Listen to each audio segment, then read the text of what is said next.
So this is as I said, it's a very beautiful story, and it's I think 180-degree change from the kind of disturbing quality of the diving pool. This is if I had to use a word, it's quite heartwarming. It's a beautiful story in which this relationship develops between the woman and her son and the professor, and then I move on to Hotel Iris, which I'm translating now, which is 180 degrees in the opposite direction again. So she's a very diverse writer and not afraid of recreating herself.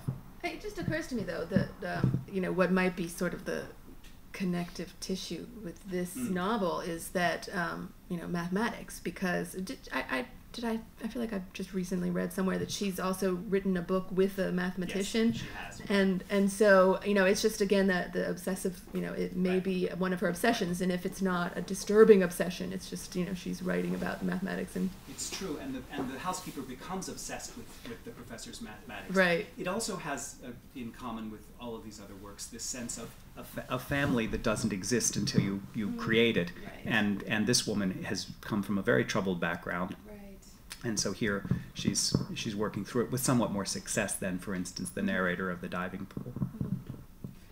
So are there more things you would like to share with? No, I'd actually love to have questions from the audience if anyone has anything they'd like to ask about Ogawa's work or Japanese literature in general.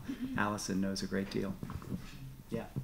So I wanted to ask you, what's your favorite untranslatable Japanese concept? Untranslatable Japanese concept. Favorite. That's it. One that I've certainly been thinking a lot about right now, because I have had a number of students working on it, and it's something that comes up constantly, is the notion of amae.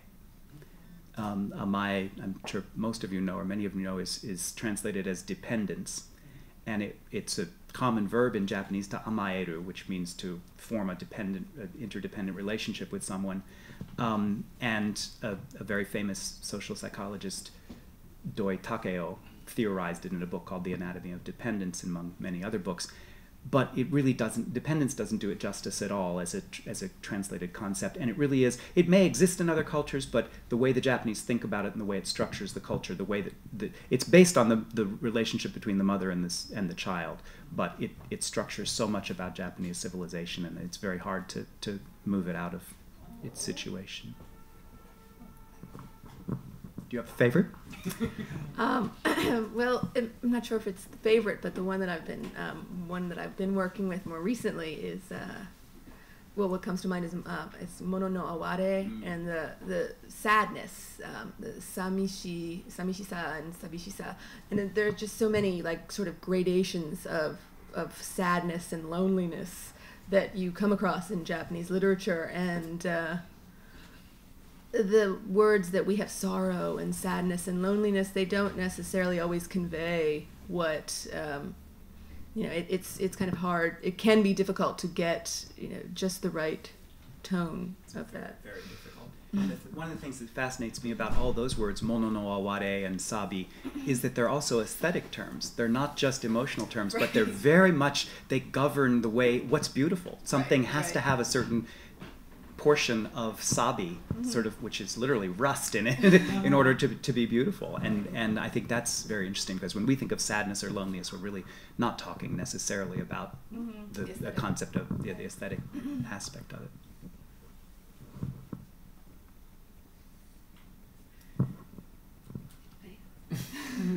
Yeah, please. All right, so this is kind of a bad question to follow that one with, but I was just I was reading this the other night, and my question is about the pregnancy diary. So in the book we bought at Kinokuniya, on the side here it says a young woman reports a daily mood of a pregnant sister in her diary, but it says that it may or may not be a hallucination. And I'm kind of, in reading the story, I kind of got that at the end, but I'm wondering, is it really just based on the ending, or is there something else that I missed? Or I'm just wondering why this says it. I didn't write the blurb. Okay.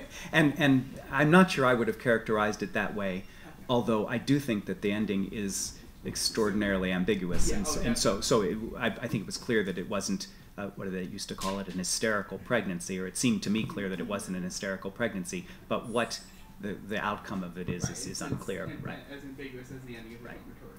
I used to write blurbs, and I didn't necessarily stick to the plot either. It's a different art.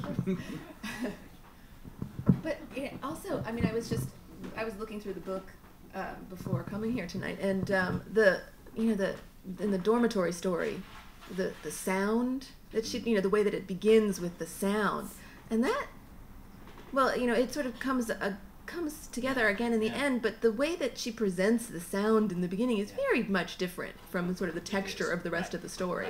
And it's similar to the question that you're asking, with the hallucination, or, where is she getting this from? And I can imagine how difficult something like that is to translate, too. When you first read it, it's like, to make sense of it. It is true. And I think that I don't want to go into this at length. It's the subject of my current research in a way, but the Japanese, literary sensibilities are different across cultures. It's not just a difference between Japan and the West. It's between various cultures. But I had exactly the same reaction to the dormitory story, is that this doesn't seem to really be the setup for the rest of the beep theme that goes through the rest of the story. And so it's a very tricky thing when you're translating or when you're editing. The editor of the volume is here too, to decide, because we like a certain kind of continuity. I think as Western readers, we demand a kind of plot arc, we demand a kind of unity that frankly, from time immemorial in Japanese fiction has not been necessary. It's much more, even of almost every genre, the notion of unity works differently. And the nonsense, that's the other part of it, a bit of nonsense too. Right. I don't know exactly how to phrase this, but I've just been reading a book called Southern Exposure, which you may know, which is Okinawan short stories. And some of the most powerful stories in that book deal with hallucination, reality, sort of binaries. And I thought, well, maybe that has to do with Okinawans and their sort of dual, assimilation, status, that kind of thing. But now you're talking about it as being in Ogawa and in Murakami, and I'm wondering, what do you think is the status of this hallucination reality? I don't want to say binary, but whatever. This thing. What is this about, and do we have things like this in American literature that I've overlooked? Or is this something specifically Japanese that the Okinawans also take? I'm very confused now. Or anyone else here? Could you repeat the question? Yes, this is Professor Beichman. She was asking about the sort of hallucination reality or hallucinatory passage versus the more realistic passage, sort of the bifurcated or hybrid narrative that includes both of those, and I guess that's the way we were describing Ogawa and certainly it does exist in the Okinawa. I've read the Southern Exposure stories as well.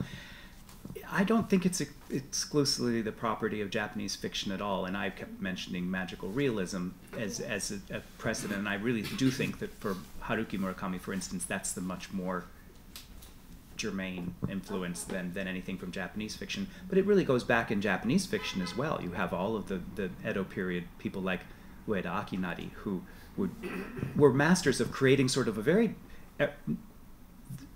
everyday reality, and then suddenly the woman is a snake or whatever it is.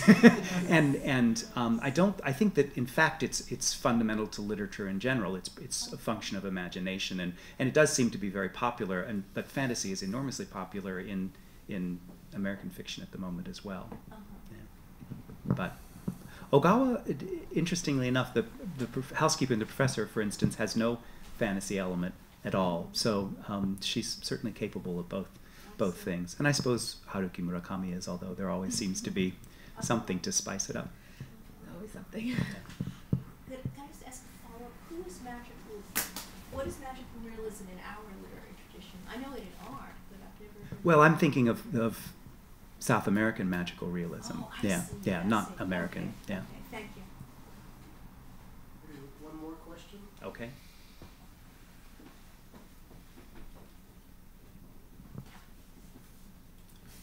Or no more questions. Thank you. Thank you.